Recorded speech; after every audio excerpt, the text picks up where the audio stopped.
இன்னைக்கு நம்ம Tamil புத்தாண்டுக்கு special sweet தாங்க எப்படி செய்யறதுன்னு பார்க்க போறோம். இது செய்யறது கேசரி மாதிரி ரொம்ப ஈஸியா இருந்தாலும் சாப்பிட்றதுக்கு சக்கரை பொங்கல் மாதிரி டேஸ்ட் ரொம்பவே அட்டகாசமா இருக்குங்க. இந்த டேஸ்டியான ஸ்வீட்டை ரொம்ப ஈஸியா வாங்க எப்படி செய்யறதுன்னு பார்க்கலாம். ஃபர்ஸ்ட் இந்த ஸ்வீட் செய்யறதுக்கு நான் ஸ்டவ் ஆன் பண்ணி ஒரு கடாய் வச்சிருக்கேங்க. இதுல 1 ஸ்பூன் நெய் சேர்த்துக்கலாம்.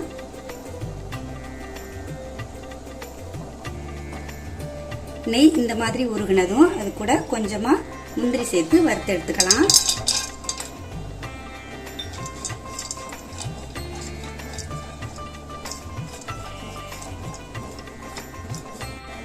ஒரு நிமிஷத்துக்கு வறுத்ததுமே அது கூட ஒரு 4 ஸ்பூன் தேங்காய் துருவல் சேர்த்துக்கலாம். அதே இந்த நெய்யிலே 1 நிமிஷத்துக்கு வறுத்து எடுத்துக்கோங்க.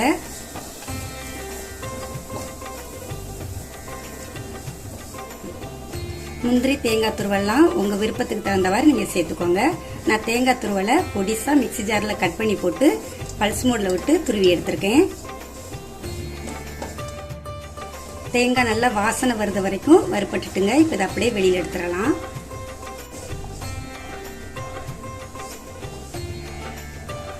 இப்போ அதே கடாயிலே அடுத்து 1 ஸ்பூன் நெய் சேர்த்துக்கோங்க. நெய் நல்லா உருகுனதும் 1 கப் கோதுமை ரவை எடுத்து அதையும் நல்லா வறுத்து எடுத்துக்கலாம்.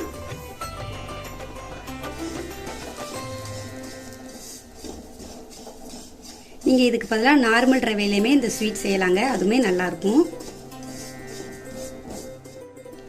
ஒரு 3 நிமிஷத்துக்கு நல்லா ரவையை வறுத்து எடுத்துக்கோங்க. ரவை நல்லாவே வறுப்பட்டுட்டுங்க. நான் கப்பில் அளவு எடுத்திருக்கேன். நீங்க இதுக்கு பதிலாக டம்ளர் கிண்ணம் எதுனாலும் அளந்து எடுத்துக்கோங்க.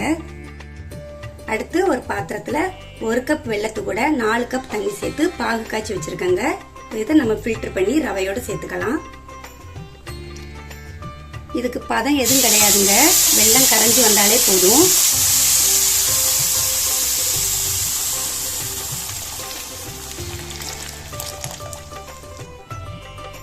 இதை நல்லா கிளறி விட்டுக்கிட்டே வருவோம்.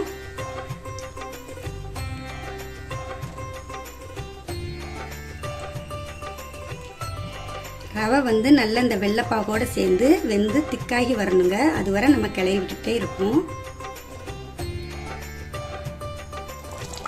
ஓரளவுக்கு கோதுமை ரவை நல்லாவே திக்காகி வந்திருக்குங்க. இன்னும் நல்லா திக்காகி வரணும், அதுவரை நம்ம கிளறிட்டு இருப்போம். ரவை நல்லாவே வெந்து வந்துட்டுங்க. இப்போ இந்த ஸ்டேஜில் நம்ம வறுத்து வச்ச முந்திரியும் தேங்காய் துருவலையும் சேர்த்துக்கலாம். இதையும் நல்லா மிக்ஸ் பண்ணி விட்டுக்குவோம்.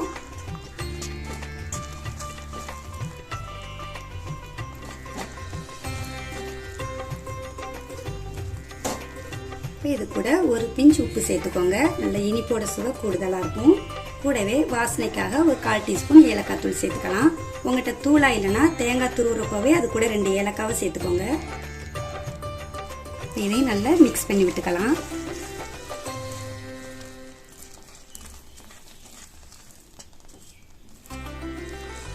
தேங்காய் துருவல் வெல்லம்லாம் போட்டு செஞ்சதுனால இதோட டேஸ்ட் கேசரி விடமே ரொம்பவே அட்டகாசமா இருக்குங்க.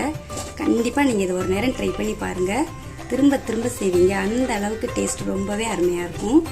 லாஸ்ட்ல இது கூட 1 ஸ்பூன் நெய் சேர்த்துக்கலாம்.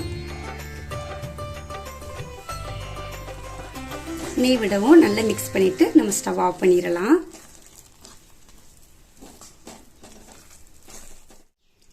அவ்வளவுதாங்க, ரொம்ப சூப்பரான ஸ்வீட் அருமையா ரெடி ஆயிருக்குதுங்க. இதை வாயில வச்சதுமே கரைஞ்சிரும். அந்த அளவுக்கு பஞ்சு போல டேஸ்ட் ரொம்ப அருமையா இருக்குங்க. கண்டிப்பா இந்த சித்திரை பிறப்புக்கு நீங்களும் உங்க வீட்டுல ட்ரை பண்ணி பார்த்துட்டு எப்படி இருக்குன்னு கமெண்ட்ல சொல்லுங்க. இதே மாதிரி நிறைய வீடியோஸ்க்கு வீட்டு சாப்பாடு சேனலை மறக்காம சப்ஸ்கிரைப் பண்ணிக்கோங்க. நன்றி.